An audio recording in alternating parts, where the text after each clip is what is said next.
Mesdames, Messieurs, bonjour et merci de rester fidèles au programme de la radio Futur Média. Il est midi, le grand journal. Georges Béquet. Au sommaire, va-t-il rééditer le coup de vendredi dernier? Le député Seydina Fall Bougazeli, convoqué aujourd'hui à la section recherche de la gendarmerie. Il est impliqué dans une affaire présumée de trafic de faux billets de banque. Les auditions dans l'affaire Petrotim, l'ancien ministre du budget Ibrahima Sarr et le responsable des projets sénégalo-mauritaniens de Cosmos devant le doyen des juges d'instruction.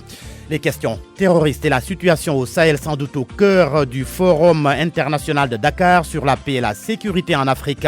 La rencontre s'est ouverte à Diamniadio ce matin et porte sur le multilatéralisme. Problème, l'invitation du président Mohamed Ould Ghazouani fâche les réfugiés négro-mauritaniens établis le long de la vallée du fleuve Sénégal. Les nouveaux bacheliers, pas au bout de leur peine, se orienter récemment. En tous les cas, ils rencontrent des difficultés pour accomplir leurs formalités du fait de la plateforme qui bug. L'affaire du sabre de El Hadj Omar Tal, les précisions du professeur Felwine Sarr. Il s'agit selon lui d'une restitution définitive et non d'un prêt. L'actualité internationale, Mamadou Amarion. La riposte meurtrière de l'armée burkinabé face à une attaque armée dans le nord du pays. Le bilan est lourd, 32 terroristes et un soldat tués. Ama Amadou va retourner en prison après 3 années en exil. L'opposant nigérien a été interpellé ce matin par la gendarmerie. Il devra purger le reste de sa peine, 8 mois de plus pour celui qui avait été condamné dans une affaire de trafic de bébés. Le grand journal, c'est aussi les sports. Ce sera avec vous, Malal Junior Diagne. Football local, début de la nouvelle saison 2019-2020. La fédération sénégalaise lance le challenge des champions. Ce sera cet après-midi au stade municipal de Mbao. Football avec l'équipe nationale A du Sénégal. Amdi Moustapha Faye mise sur la présence des jeunes en sélection après la prestation de Crépin Diatta face à l'Eswani hier. L'ancien milieu des Lions invite Aliou Cissé à faire la part belle aux jeunes s'ils veulent gagner la Coupe d'Afrique 2021. On parlera également de cyclisme avec le bilan de la 18e édition du Tour du Sénégal. À suivre la revue de presse de Mohamed Ali Mouba et point de vue aujourd'hui sur la menace terroriste dans la sous-région. Le prétexte, le Forum international de Dakar sur la paix et la sécurité en Afrique. Abdoulaye Guidiyoba sur la partie technique de cette édition. Bienvenue à toutes et à tous. Seydina Fall Bougazeli annoncé à la section recherche de la gendarmerie de Koloban. Le député membre de l'APR est impliqué dans une affaire de trafic de faux billets de banque.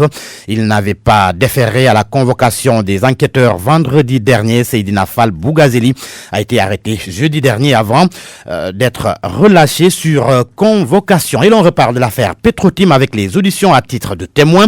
Le doyen des juges d'instruction va entendre aujourd'hui l'ancien ministre du budget Ibrahima Sarr. Todd Nebrud va aussi être interrogé. Il est le responsable des projets sénégalo-mauritaniens de Cosmos. RFM, la radio de toute l'actualité. La 6e édition du Forum international de Dakar sur la paix et la sécurité en Afrique. La rencontre s'est ouverte ce matin au Centre international de conférence Abdou Diouf de Diamniadio. Décideurs politiques, militaires et chercheurs se penchent sur le multilatéralisme. Le forum est présidé par le chef de l'État Macky Sall, le président mauritanien et l'invité d'honneur. En direct du CICAD, Seydou Nourouba, bonjour. Bonjour Georges. Qu'est-ce que l'on peut retenir de ce premier jour du forum ? Il vient de prendre fin il y a à peine 5 minutes à midi pile avec l'allocution du président Macky Sall. Mais tout d'abord, Edouard Philippe, Premier ministre, a pensé à commencer par un proverbe qu'il dit emprunté du Sénégal. La sagesse est le fruit d'une longue expérience. Le monde a besoin de sagesse et d'expérience. La question sécuritaire est donc un long processus que la sagesse doit accompagner. Mais le Premier ministre français se désole de la faiblesse des États et du manque de coordination entre États. Le président mauritanien Mohamed Ould Ghazouani prend lui son courage à 2 bras pour souligner l'inefficacité de l'ONU à combattre le terrorisme. Elle est tout à fait en déphasage avec la réalité du terrain, a-t-il dit. La preuve de nombreuses forces envoyées sur le terrain n'ont toujours pas servi à éradiquer le phénomène. 14 400 forces de l'amunissement souligne le président Macky Sall, et malgré tout cela, les agressions et les attaques meurtrières se poursuivent. Le terrorisme s'est intensifié au Mali, au Niger, au Burkina Faso. Le chef de l'État donc qui dit toutefois louer les efforts du G5 Sahel et les partenaires internationaux, la France, le G5 Sahel. La situation au Sahel mérite des réflexions pertinentes, a dit le président Macky Sall, parce que le danger transcende les frontières. Il y a un problème, dit le président. Pourquoi l'ONU n'accepte pas, Georges, de réformer et de se réformer pour quand même rendre beaucoup plus efficace le travail sur le terrain? Il faut par exemple un mandat au Mali et dans tout le Sahel pour en finir avec les djihadistes, a dit le président à la fin de son allocution aujourd'hui. Merci Seydou Nourouba. À Saint-Louis, le mouvement négro mauritanien Yonti digère mal la participation du président Mohamed Ould Ghazouani au Forum international de Dakar. Et pour cause, ces réfugiés négro-mauritaniens installés le long de la vallée du fleuve Sénégal estiment qu'il est à la tête d'un système politique ségrégationniste. Mohamed Nabissila. Des réfugiés négro-mauritaniens installés à Saint-Louis s'insurgent contre la présence du président mauritanien Ghazouani comme invité d'honneur du sommet paix et sécurité qui se tient à Dakar. Diop Abdoulaye estime que l'actuel président mauritanien n'a rien fait pour corriger le système d'apartheid qui existe dans son pays. Vraiment, nous sommes horrifiés de voir un président qui dirige un système qui a expulsé des négro-mauritaniens être l'invité d'honneur d'un sommet de la paix. Et celui-là ne fait pas la paix. Ça, nous sommes très horrifiés. On est très étonnés de voir Ghazouani être l'invité d'honneur. Lui qui était et qui fait la continuation d'un système d'apartheid et de ségrégation qui bâillonne la population négro-mauritanienne. Nous ne pouvons pas l'accepter si on veut vraiment parler de paix. Il dit ne rien comprendre de l'attitude des chefs d'État qui ont invité le président mauritanien dans un contexte de découverte de gaz et de pétrole sur la frontière. Ce que nous avons compris, que ces présidents ne sont pas préoccupés par la paix, parce que la paix précède le développement et il serait normal que le problème de ces réfugiés soit réglé. C'est un problème qui gêne et qui dérange, surtout dans un contexte de découverte pétrolière et gazière. On ne parle jamais de la présence des dizaines de négro-réfugiés ici au Sénégal. Aujourd'hui, ils sont encore des milliers de réfugiés mauritaniens installés le long de la vallée du fleuve Sénégal qui ne demandent rien qu'à retourner dans leur pays d'origine. RFM Saint-Louis, Mohamed Nabissila. À midi 8 minutes, l'orientation des nouveaux bacheliers a démarré. Les futurs étudiants sont invités d'ailleurs à accomplir les formalités dans le délai d'une semaine à compter du jour où la plateforme leur en fait la notification. Mais problème, certains nouveaux bacheliers ont du mal à accomplir leurs formalités. Le système bug.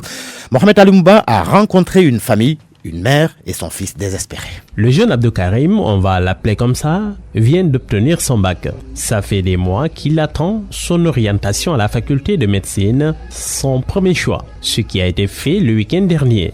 Mais au moment d'accomplir les formalités d'usage, grande a été sa déception. Le samedi, on m'a envoyé un message en me disant qu'on m'a orienté en médecine, mon premier choix. Après, j'ai ouvert mon compte Campsen et j'ai vu effectivement comment orienter en médecine. Mais hier soir, on m'a encore envoyé un nouveau message en me disant suite à des erreurs dans la procédure d'orientation, on va m'orienter à nouveau dans une autre université. Les nouveaux bacheliers doivent tous s'inscrire via la plateforme Campsen. Il leur est donné un délai d'une semaine à compter du jour de notification. La mère Abdoukarim s'inquiète. Madame Camara. Et là où je dois m'attendre, je dois insister sur le fait que depuis qu'on s'est inscrit hier soir, nous n'avons pas encore reçu un numéro pour qu'on puisse l'inscrire dans Campsen pour montrer qu'il a payé. Aujourd'hui, le système lui signifie qu'il doit s'attendre à une nouvelle orientation. Dysfonctionnement qui touche beaucoup de bacheliers selon Madame Camara. Et puis s'il y a aussi d'autres élèves aussi le reçoivent aussi,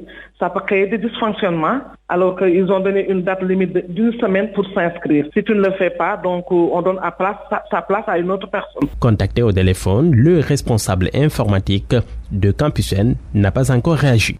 À l'université Cheikh Anta Diop de Dakar, de nouvelles mesures pour accéder au campus social. Les étudiants s'en félicitent et estiment que c'est une meilleure façon de renforcer la sécurité, mais également d'identifier plutôt les potentiels malfaiteurs qui tentent de s'introduire dans le campus, notamment. Le reportage est signé par Papa Balagay. Je vais présenter les cas, s'il vous plaît. Mademoiselle la carte, s'il vous plaît.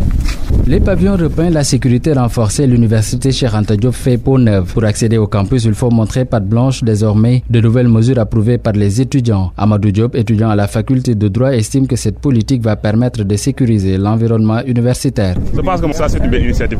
C'est juste que nous, en tant qu'étudiants, qu'on soit plus compréhensifs envers nous et les visites pour améliorer les relations, de leur permettre de faire leur travail, nous aussi, de le comprendre parce qu'ils sont dans leur logique. Tout ça rentre dans le cadre bien fait pour nous. Et tout ça revient vraiment pour le bien-être des étudiants. Donc ça renforce un peu votre sécurité? Oui, ça renforce. Préposé au contrôle des cartes d'étudiants, le vigile souligne que ce n'est pas toujours facile, mais il arrive quand même à s'en sortir. Il y a des étudiants, mais aussi ils sont trop compliqués. Avec la compréhension, ça passe. La mesure appliquée en début d'octobre fait ses fruits, même s'il est parfois difficile de contrôler tout le monde aux heures de pointe, note certains. Le conseiller en communication du conseiller en éducation du président de la République, Boubacar Sigirissi, lance son appel aux syndicats d'enseignants qui menacent de dérouler des plans d'action pour le respect des accords signés avec le gouvernement. Il les invite au dialogue et à la patience. D'après Boubacar Sigirissi, des efforts ont été faits pour satisfaire les enseignants.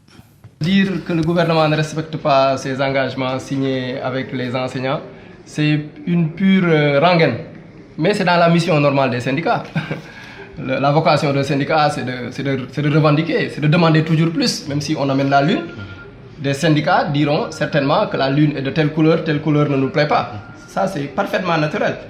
Mais tout ce que le gouvernement a fait, nous pensons que 99% de ce que le gouvernement a promis aux enseignants est en train d'être fait. Ah oui, alors qu'il y a beaucoup de questions. Il y a les lenteurs administratives, la question des avancements et autres, les rappels, les DMC, tout ça. Et comment pouvez-vous permettre de dire que 90% des revendications ont été satisfaites? 99% des revendications ont été satisfaites parce que les 2 à 3 principales revendications que je considère comme fondamentales, à savoir sur l'indemnité de logement. L'indemnité de logement a été augmentée au-delà même des espérances des enseignants. L'indemnité de logement était de 60 000. Le président l'a presque doublé, l'a porté à 100 000 francs. La question des prêts DMC, c'est une enveloppe globale qui est attribuée pour que les enseignants qui veulent construire puissent accéder à ce financement. Mais il est normal que nous soyons plus ou moins victimes de notre nombre. Nous faisons à peu près 100 000 enseignants. Mais nous avons bon espoir que l'ensemble des syndicats comprennent la volonté du gouvernement et mesurent à sa juste valeur les décisions déjà prises pour satisfaire leurs différentes revendications.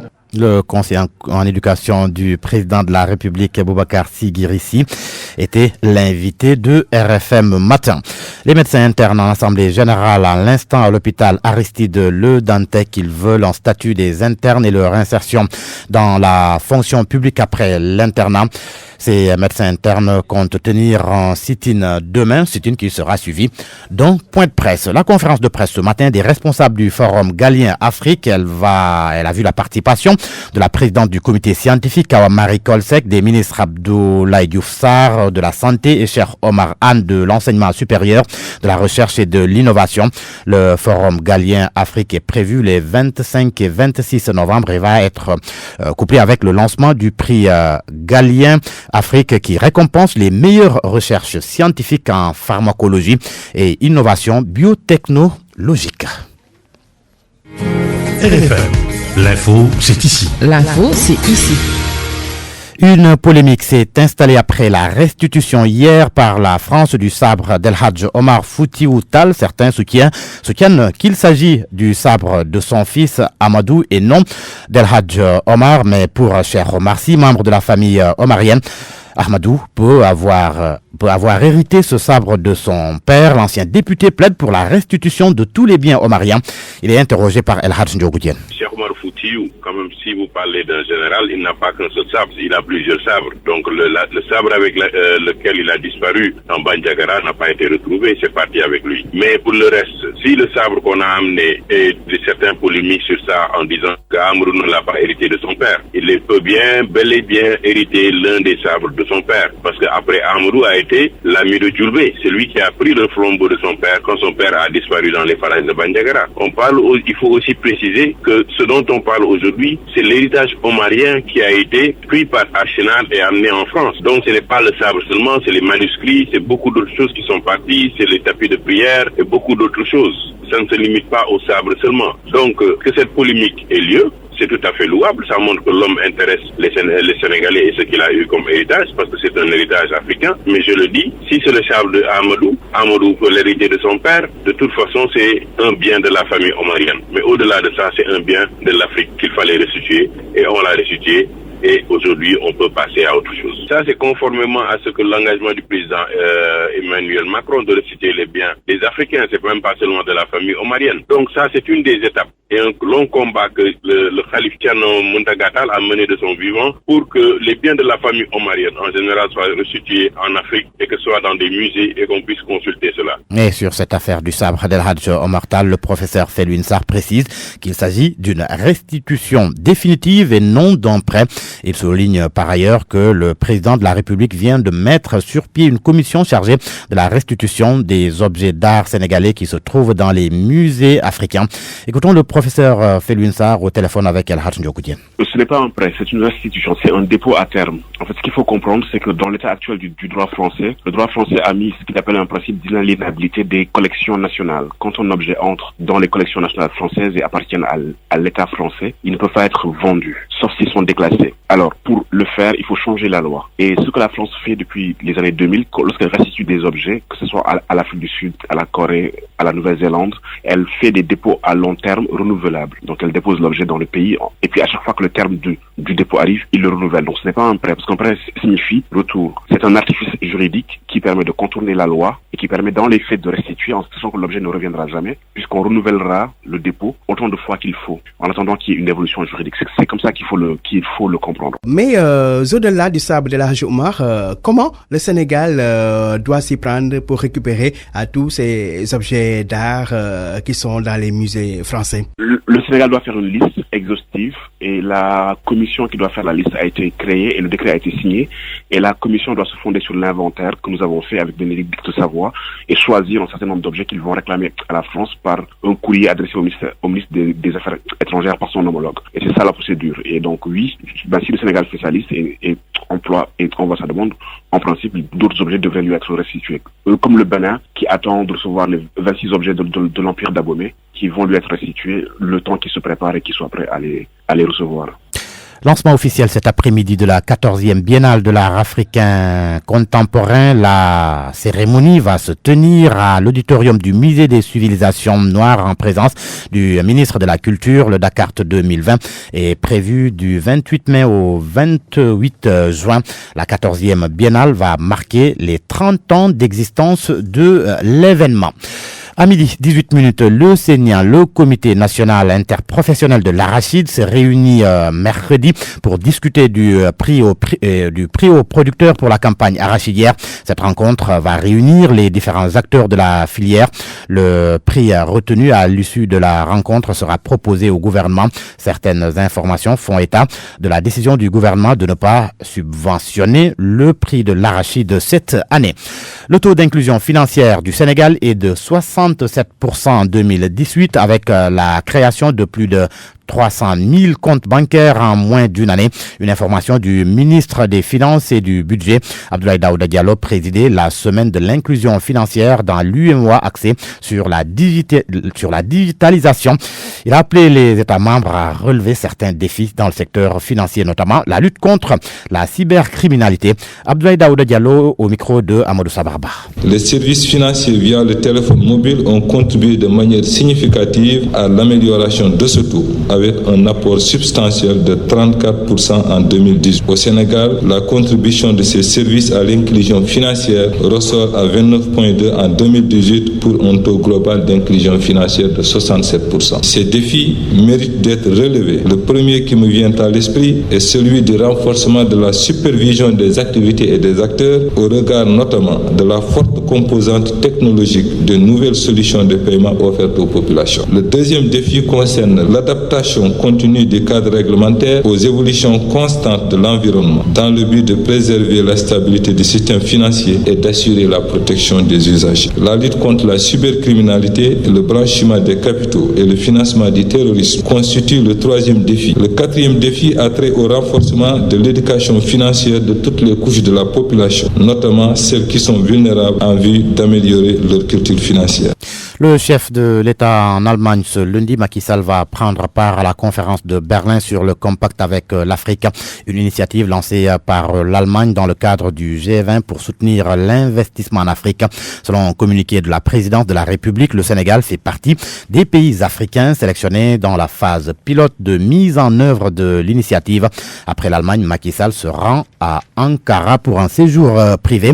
Son retour à Dakar est prévu le 23 novembre. RFM. L'actualité internationale. Bonjour Mamadou Amardion. Bonjour Georges Detidiop. L'armée burkinabé déclare avoir tué 32 terroristes armés. Les militaires burkinabés ont frappé fort face aux assaillants qui les ont attaqués. La riposte a été fatale. 32 morts du côté des terroristes et un décompté parmi les soldats en opération. Les détails avec Oumou Kalsoumli. Ce sont plusieurs opérations combinées qui ont permis à l'armée burkinabé de venir à bout de ces 32 personnes qui semaient la terreur dans le nord du pays. Les 24 ont été tués après des heures de combat dans la forêt de Yorsala. Un soldat a trouvé la mort, rapporte l'état-major dans un communiqué diffusé hier dimanche.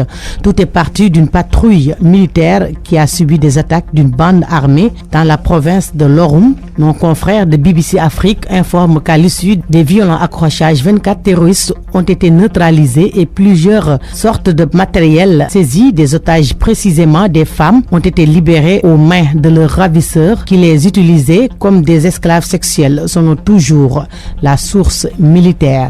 Amadou arrêté ce matin après son retour en exil, quelques jours après son retour en exil.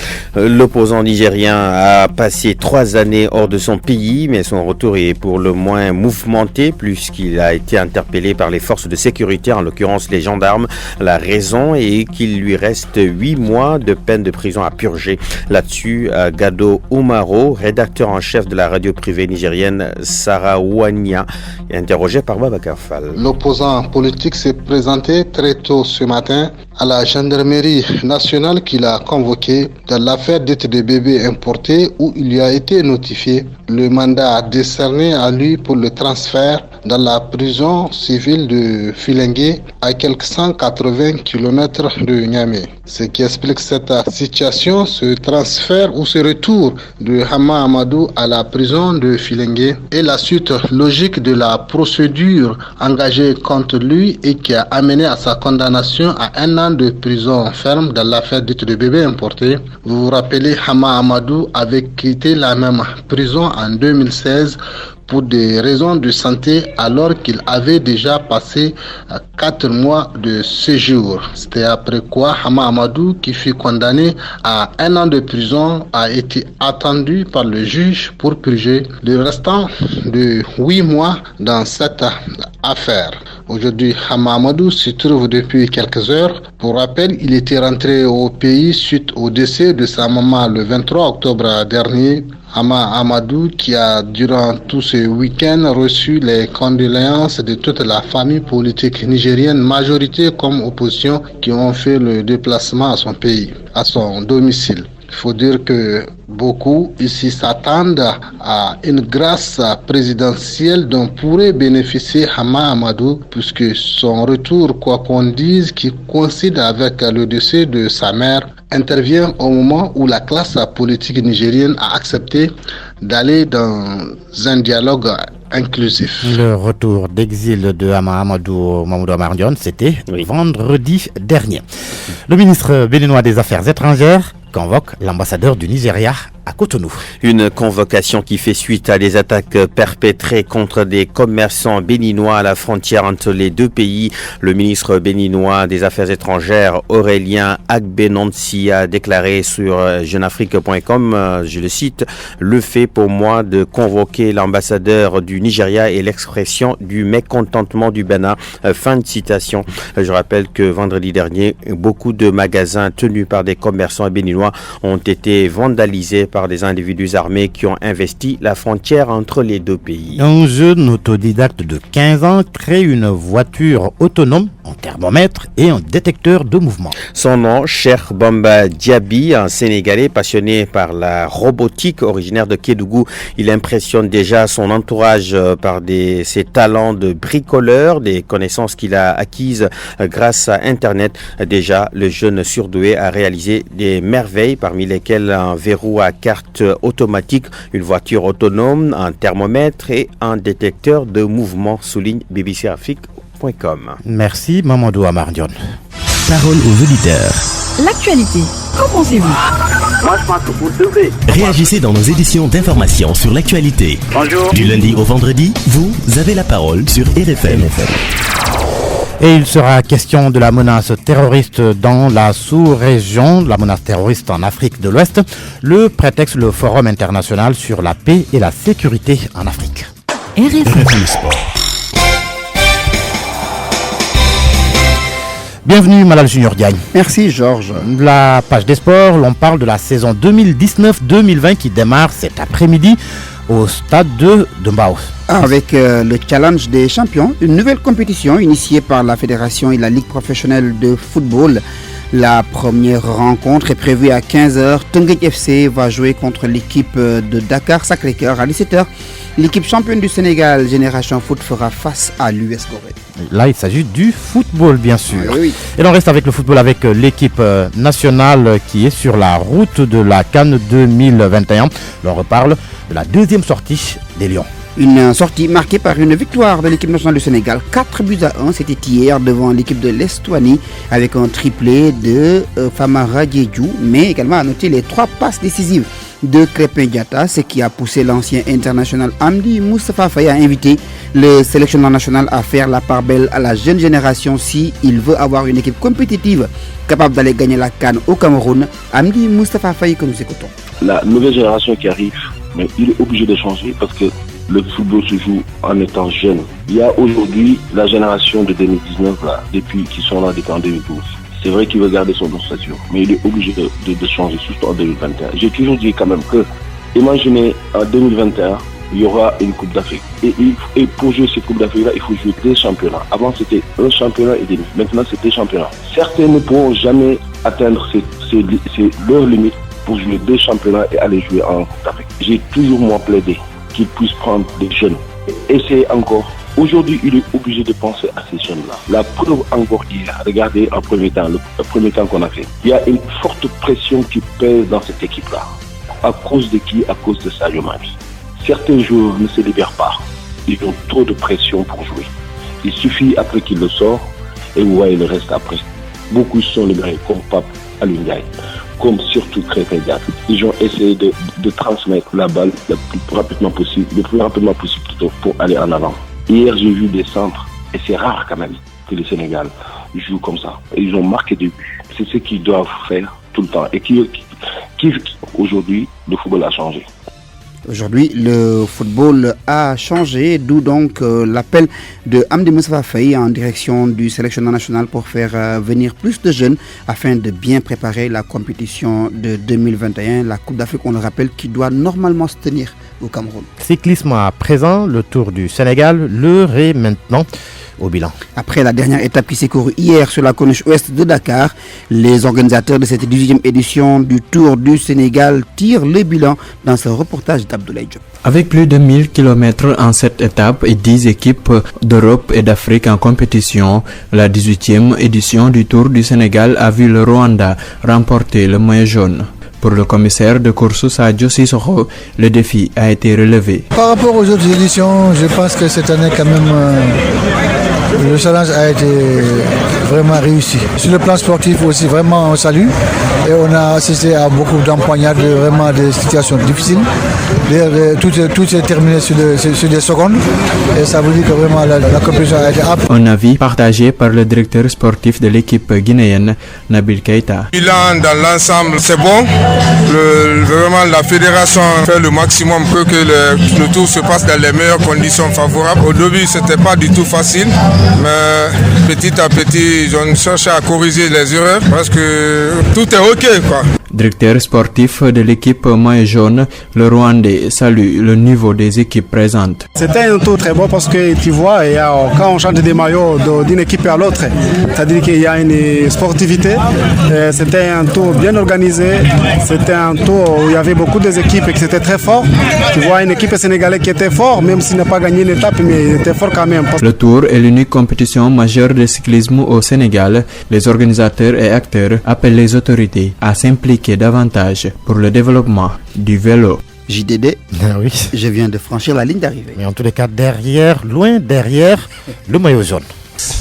La presse de ce lundi 18 novembre 2019, lue et commentée par Mohamed Ali Mouba. Bonjour. Affaire Bougazeli, la section de recherche de la gendarmerie nationale déniche le malade imaginaire dans une clinique de la place. C'est acté. Selon Libération, qui s'exprime ainsi, Seydina Fall Bougazeli sait désormais à quoi s'en tenir après avoir reçu la visite des hommes en bleu sur les lieux où il est interné. Le parlementaire prétend qu'il a eu un malaise suite à une crise. Quoi qu'il en soit, il devra se présenter aux enquêteurs qui l'attendent de pied ferme aujourd'hui même, écrit le confrère.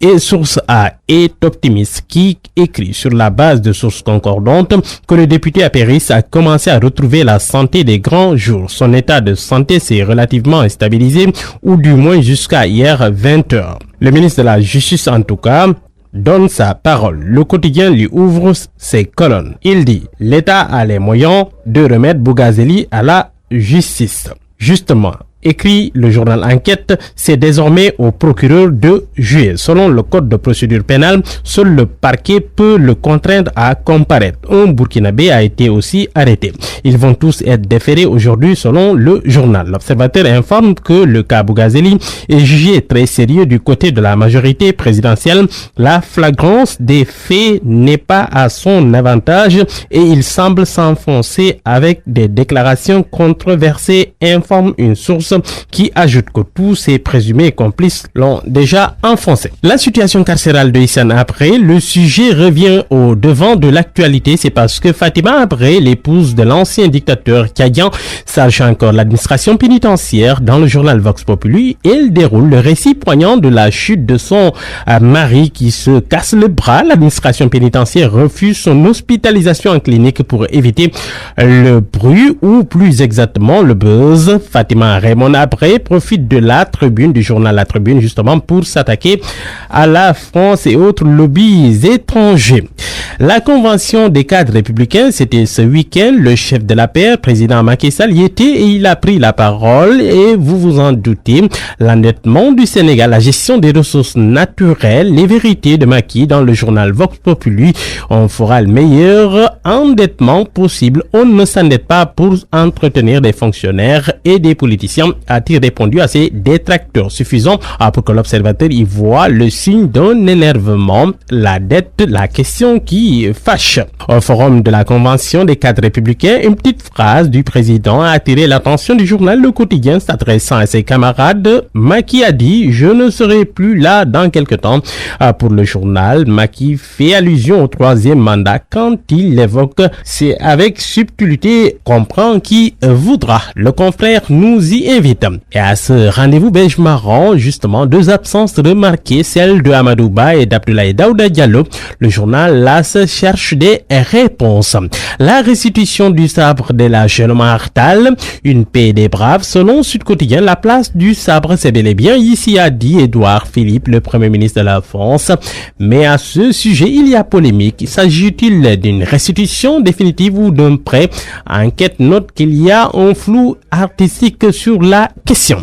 Et puis sport, éliminatoire CAN 2021, Eswatini foudroyé par le Sénégal 4-1. Stade Quotidien nous dit que les Lions brillent en tête du groupe I. Le journal Record nous dit que les Lions sont en mode roi choisi. Crépin a illuminé le ciel de Manzini, mais plus que tout, c'est Famara qui entre dans l'histoire, auteur d'un triplé. Pour cela, le journal Observateur lui tire le chapeau. Bonne lecture à tous. À mon point de vue, cette information à Bombay, les étudiants de l'université Aline Diop ont levé leur mot d'ordre de grève, une décision prise dans le dessein de permettre à leurs camarades de terminer leurs examens. Les étudiants de Bombay veulent aussi donner plus de chance aux négociations entamées avec les autorités universitaires. Point de vue à présent, aujourd'hui l'on parle de la menace terroriste dans la sous-région, la menace terroriste en Afrique de l'Ouest. Le prétexte, le Forum international sur la paix et la sécurité en Afrique. Avec nous, le commissaire Bassamba Camara, commissaire divisionnaire à la retraite, spécialiste des questions de sécurité. Bonjour, monsieur Camara. Bonjour, Georges. On aura également le docteur Bakary Sam, directeur de Timbuktu Institute. Alors, Bassamba Camara, en attendant Bakary Sam, plusieurs rencontres organisées dans le cadre de la lutte contre le terrorisme. Actuellement, la rencontre de Dakar, le Forum international sur la paix et la sécurité en Afrique. Récemment, il y avait un autre forum à Paris. Est-ce que ces rencontres ont eu les résultats escomptés pour faire face au terrorisme? Je vous remercie, Georges. Bon, effectivement, le forum sur la paix et la sécurité en Afrique est à sa 6e édition donc à Dakar. Ouais. Cela veut dire que ça fait quand même quelque temps que ce forum existe. Donc, normalement, le but de ce forum, c'est de relever les défis actuels donc du terrorisme, parce qu'on sait qu'actuellement, il y a une intensification des attaques djihadistes, et il y a aussi, comme vous l'avez dit tout à l'heure, la question de l'efficacité des stratégies qui sont mises en place face à ces menaces et défis sécuritaires, face donc à cet extrémisme violent, etc., etc. Donc, est-ce que aujourd'hui les stratégies mises en place ont prouvé leur efficacité? Bon, personnellement, je ne le pense pas, parce que vous voyez, par exemple, au niveau du Mali, par exemple, vous avez des forces en présence, vous avez la MINUSMA qui est là-bas avec plus de 14 000 éléments, vous avez les forces Barkhane, les forces françaises Barkhane, vous avez l'armée malienne, etc., etc. Et jusqu'ici, on ne parvient pas à annihiler les attaques djihadistes. Cela veut dire qu'il y a problème. C'est la raison pour laquelle peut-être on est en train de trouver quand même des voies et moyens pour éradiquer ce fléau qui est en train de prendre de l'ampleur et qui impacte négativement sur la sécurité et la stabilité des pays de la sous-région.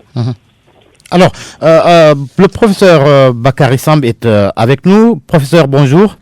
Bonjour. Vous êtes le directeur de Timbuktu Institute, nous l'avons dit. Alors, on parle de terrorisme, de cette menace terroriste en Afrique de l'Ouest. Cette recrudescence notée ces derniers jours au Mali, au Burkina Faso. Est-ce que la situation est aujourd'hui alarmante?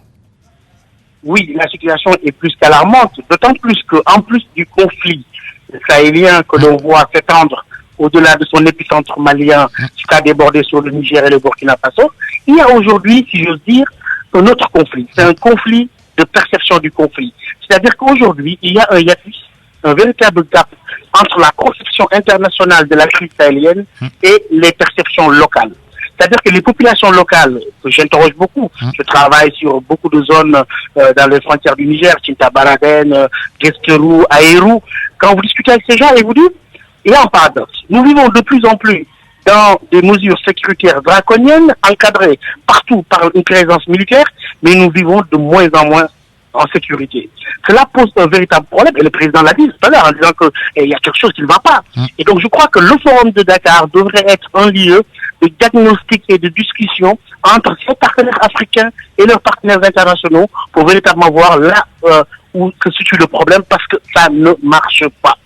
Mais est-ce que les conclusions de ces rencontres, on en tient réellement compte? je le disais ce matin, tantôt, très souvent ces rencontres où le protocole même en arrive à absorber la substance et la véritable discussion entre les experts. Il y a eu le forum de Paris il y a 3 jours. Dans 2 jours ou 3, il y aura le forum de Paris encore de l'AFD sur la stabilisation. Et aujourd'hui, on est à Dakar. Je crois qu'on en a fait beaucoup de forats.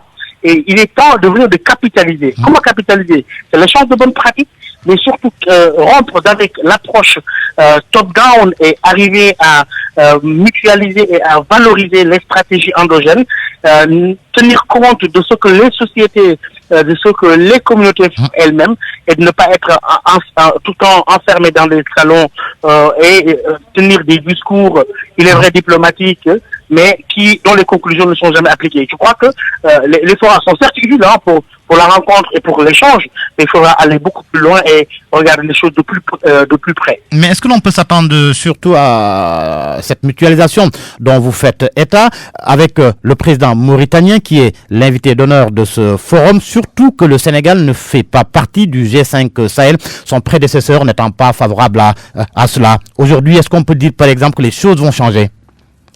Il y a quelque chose qu'on peut remarquer. Le président Macky Sall, depuis 1 mois, quand on observe son discours, il prend de plus en plus la chose au sérieux en quittant un petit peu un discours de déni qu'on voyait de la part des autorités sénégalaises. De l'autre côté, je crois que ce phénomène est inquiétant, c'est-à-dire qu'aujourd'hui, il y a une dispersion des efforts continentaux.